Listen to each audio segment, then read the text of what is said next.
بسم اللہ الرحمن الرحیم آیت نمبر 58۔ اور یاد کرو جب کہ ہم نے تم سے کہا تھا کہ داخل ہو جاؤ اس شہر میں اور پھر کھاؤ اس میں سے بفراغت جہاں سے چاہو جو چاہو، لیکن دیکھنا بستی کے دروازے میں داخل ہونا، جھک کر اور کہتے رہنا مغفرت مغفرت، تو ہم تمہاری خطاؤں سے درگزر فرمائیں گے اور محسنین کو ہم مزید فضل و کرم سے نوازیں گے۔ بنی اسرائیل کے صحرائے سینا میں آنے اور تورات عطا کیے جانے کے بعد حضرت موسیٰ علیہ السلام کے زمانے میں انہیں جہاد اور قتال کا حکم ہوا، لیکن اس سے پوری قوم نے انکار کر دیا۔ اس پر اللہ تعالیٰ نے ان پر یہ سزا مسلط کر دی کہ یہ 40 برس تک اسی صحرا میں بھٹکتے پھریں گے۔ اللہ تعالیٰ نے فرمایا کہ اگر یہ ابھی جہاد اور قتال کرتے تو ہم پورا فلسطین ان کے ہاتھ سے دیتے، لیکن چنانچہ انہوں نے بزدلی دکھائی، لہٰذا اب ان کی سزا یہ ہے۔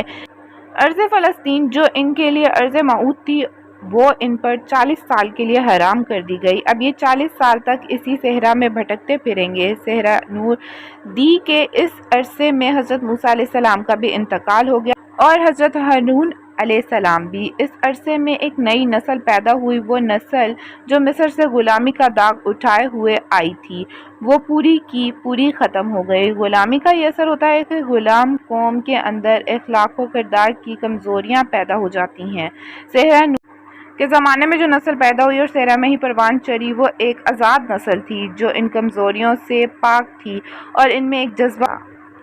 یہاں پر اس فتح کے بعد کا تذکرہ ہو رہا ہے کہ یاد کرو جب کہ ہم نے تم سے کہا تھا کہ اس شہر میں فتح کی حیثیت سے داخل ہو جاؤ اور پھر جو کچھ نعمتیں یہاں ہیں ان سے مطمئن ہو، خوب کھاؤ پیو، لیکن شہر کے دروازے سے سجدہ کرتے ہوئے داخل ہونا، مراد یہ کہ جھک کر سجدہ شکر بجا لاتے ہوئے داخل ہونا، ایسا نہ ہو کہ تکبر کی وجہ سے تمہاری گردنیں اکڑ جائیں۔ اللہ کا احسان مانتے ہوئے گردنیں جھکا کر داخل ہونا، یہ نہ سمجھنا کہ یہ فتح تم نے حاصل کی ہے۔ اس کا نقشہ ہمیں محمد رسول اللہ صلی اللہ علیہ وسلم کی شخصیت میں نظر آتا ہے کہ جب فتح مکہ کے موقع پر آپ صلی اللہ علیہ وسلم مکہ میں داخل ہوئے تو جس سواری پر آپ صلی اللہ علیہ وسلم بیٹھے ہوئے تھے، آپ صلی اللہ علیہ وسلم کی پیشانی مبارک اس کی گردن کے ساتھ جڑی ہوئی تھی۔ یہ وقت ہوتا ہے جب کہ ایک فتح تکبر اور تعالی کا مظاہرہ کرتا ہے، لیکن بندہ مومن کے لیے یہی وقت جھکنے کا ہے۔ آیت نمبر 59۔ پھر بدل ڈالا ظالموں نے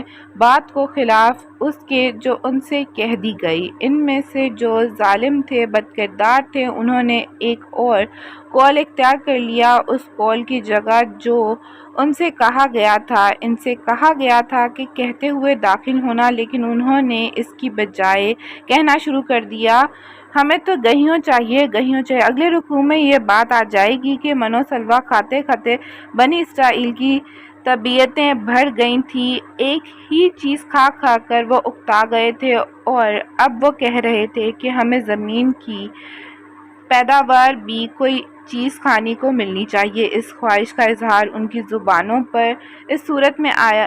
پھر ہم نے اتارا ظلم کرنے والوں پر ایک بڑا عذاب آسمان سے۔ جن ظالموں نے اللہ تعالیٰ کا حکم نہ مانا ان پر آسمان سے ایک بہت بڑا عذاب نازل ہوا۔ تورات سے معلوم ہوتا ہے کہ ارھیا شہر میں پہنچنے کے بعد انہیں طاعون کی وبا آ لی اور جنہوں نے یہ حرکت کی تھی وہ سب کے سب ہلاک ہو گئے بسبب اس نافرمانی کے جو انہوں نے کی۔